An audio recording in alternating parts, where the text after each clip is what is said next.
남성 호르몬이 문제가 되는 중년 이후의 남성에 있어서는 유산소 운동을 기본으로 해서 반드시 근력 운동을 같이 하시는 것이 중요합니다.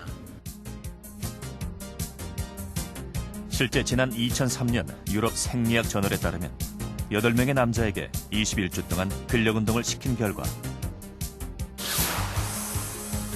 그들의 남성 호르몬 수치가 아무것도 하지 않은 남자들에 비해 2배 이상 늘어난 것으로 나타났다.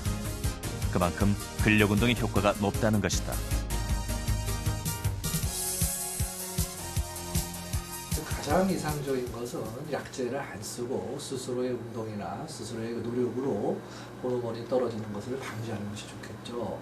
대표적인 예방 방법으로서는 이번에서도 나타났지만 정기적인 운동과 특히 근력 운동을 포함한 운동, 그리고 규칙적인 성생활, 그리고 균형을 맞춘 어떤 음식 섭취 이런 것이 중요하겠지만은 이런 현상이 모든 환자한테 적용할 수는 없습니다. 이제 좀 증상이 심한 분이나 아주 고령층에서는 운동을 하고자 해도 운동을 못하는 경우도 많이 있고, 이런 경우에는 우선 남성 호르몬 요법을 시작해가지고 어느 정도의 소비의 그 기능이 좋아진 다음에 운동요법을 추가한다든지 아니면 운동요법으로 전환하는 그런 방법을 쓸 수가 있겠습니다. 아울러서 정기적인 운동과 성생활, 그리고 절제된 생활을 한다면 남성 갱년기 사전에 예방할 수 있다.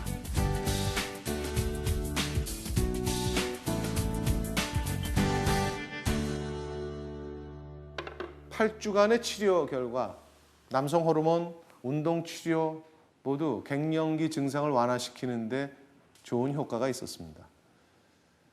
그런데 무조건 열심히 운동을 하기보단 자신에게 딱 필요한 운동량, 특히 근력을 강화하는 데 있어서의 정확한 운동 방식을 잘 알아야 합니다. 또 호르몬 치료를 받을 때 호르몬 치료가 적절한지, 전립선 암의 위험은 없는지 사전 진단을 받는 게 매우 중요합니다. 저는 또 여기서 한 가지 궁금한 점이 있는 게, 갱년기 증상의 대표적인 증상 중엔 성기능 저하, 성욕 감퇴, 우울증 이런 증상들이 과연 호르몬 치료나 운동 치료만으로 완전히 극복할 수 있을까요?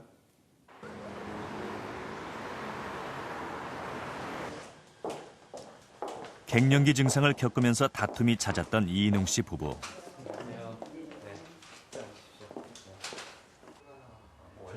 정신과 전문의의 상담을 받아보기로 했다. 또 무슨 얘기를 하면은 재차 물어보면 대답을 안 해줘. 또 이제는 아예. 그러니까 취급을 안 하는 거예요. 난 그런 생각이 들어요. 저도 안 그러고 싶은데 자꾸 그게 빈번해지니까 한 번, 두 번, 세 번 어쩌다 한 번이었는데 10번 하면 10번 아니, 이해를 제가 하면서도 그걸 안 돼요. 일부러 그런 건 아니에요. 저도 이해를 하면서도 저도 안 돼요. 항상 나한테 그랬었다는 거. 부부는 앞을 다투어 서로의 입장만을 내세운다. 얘기는 귀담아 듣질 않는 거죠. 아니 무슨 얘기를 하는데 한 번 더 들으면 많이 됐어 그러고. 그리고 내 얘기보다는 다른 사람 얘기를 더 경청해서 듣는 것 같기도 하고. 처음에는 돈 타치하니까 당신 안 돼. 과연 부부는 어디서부터 실마리를 풀어야 할까? 그걸 해서. 근데 남편은 감성적이고 저는 이성적이에요. 그러다 보니까 좀 그래요. 침대에서 그냥 누워서 자는 거예요. 그럼 이제 같이 이렇게 들어가세요. 이렇게 탁 뿌리쳐버려요. 그러면은 기분이 이렇게 올라갔다도 그냥 떨어지죠. 업돼버리는 거예요. 아니 다운돼버리는 거예요. 그때 뭐 부인이 그러면 그 다음부터 또 생각이 안 나는 거예요. 그러면 난 본인이 안 되는지 김 박사는 본인이 우선 안 되는지 기본적인 부부 관계부터 점검해 볼 것을 권했다. 안 되는지 왜 어느 날은 그냥 좀 근데 안 되면 어때요? 발기가 안 되면 어때요? 발기가 안 된다는 거죠, 지금 안 된다는 거죠. 그렇죠. 발기 이후에 나머지 부부의 좀 애무를 하고 이런 걸 하면 안 되나요? 아유 저희는 여태까지 참 애무라는 건 없었어요.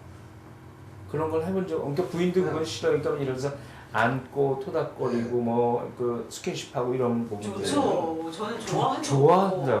부인이 반대 안 하면 그냥. 갱년기 남자들의 경우 성생활의 개념을 바꾸어 볼 필요가 있다. 부부관계라는 거가 꼭 섹스 그 자체만 있는 건 아니잖아요, 그렇죠? 네. 그러니까 지금 부인이 말씀하시는 대로 여성들인 경우는 남편이 날 좋은 감정을 갖고 토닥거려주고 이런 걸 바라잖아요, 그죠? 예. 근데 남편은 사실 그걸 여태까지 모르셨네요. 예. 근데 남성들은 어떻게 하냐면 짧은 시간에 아주 강한 성적인 교류를 원해요. 이게 뭐냐면 남성들이 하는 섹스고 그 피스톤 운동이거든요. 그러니까 남성들도 사랑이 필요하기 때문에 하는데 남성들은 거기에 몰켜서 그 부분만 해요. 근데 여성들인 경우는 달라서 넓고 광범위한 사랑을 원하거든요. 아내하고 좋은 대화, 아내하고 스킨십, 같이 이제 따뜻하게 누워가지고 서로 그 쓰다듬어주는 거, 그냥 살을 맞대고 있는 것만 해도 이것만 해도 좋거든요. 저도 이렇게 그 우리 성격 자체에 이렇게 문제가 있는 건 모르고 저도 이 기능만 떨어진 걸로 생각한 거예요. 저도. 그래갖고 저도 이렇게 비뇨기과 가서 이렇게 해보니까 비뇨기과에서도 그러더라고요. 자신감의 문제다. 그러면 이걸 처방이 되면 어떻게 했냐. 그래서 비아그라도 줘보더라고요. 그래서 비아그라도 그거 먹고서 몇 번 해봤어요. 근데 그거는 일시적인 쾌락을 느끼기 위한 도구뿐이지 그건 정식적으로는 안 되더라고요. 그냥 딱 나면 또 안 되는 거예요. 이게 선생님 딱 뵙고선 이렇게 얘기하니까 그런 건 모르고 기능 자체만 그 맞아 이렇게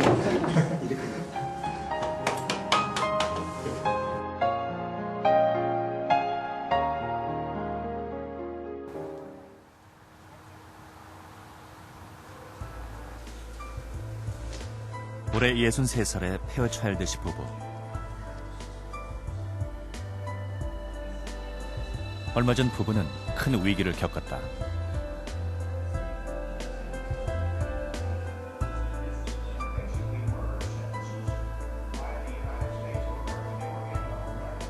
(2년) 전부터 아예 성관계를 하지 않았던 것이다.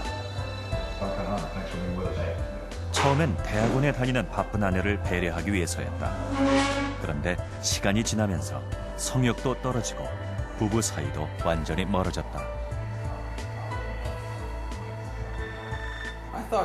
부부 관계가 힘들어지자 저는 나이가 들어서 남성 호르몬 분비량이 줄어들었기 때문이라고 생각했습니다.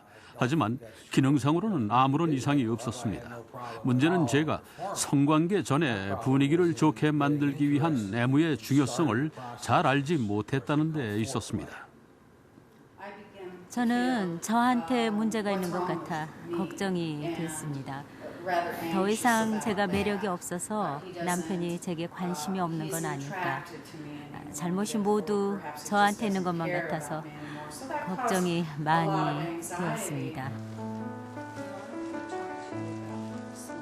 그러나 2달 전 성기능 개선 클리닉에 다니기 시작한 후로 부부 사이가 점점 좋아지고 있다.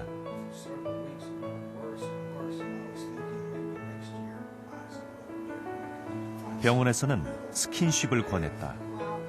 한 번에 30분씩, 일주일에 5번 이상 손을 마주잡고 스킨십에 열중하라는 것이었다. 그렇게 7주. 효과는 생각보다 컸다. 대화가 많아졌고 관계도 훨씬 친밀해졌다.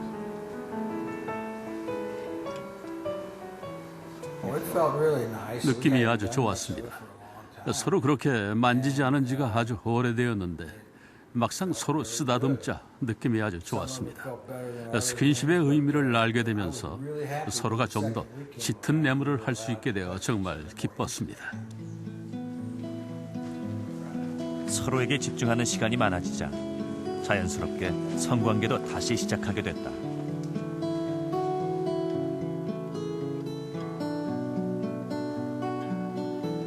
스킨십을 통해서 육체적으로도 정신적으로도 서로에 대한 만족감이 충만해졌다는 부부.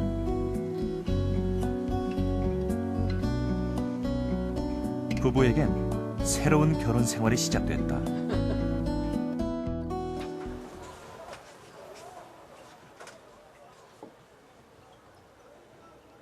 소설가 박범신 씨.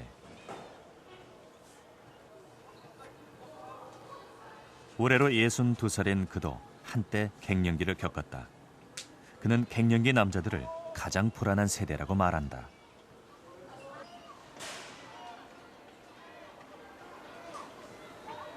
사실 40대 후반, 50대면 굉장히 불안한 시기죠. 그들은 우선 육체적으로 시간에 떠밀려 가고 있고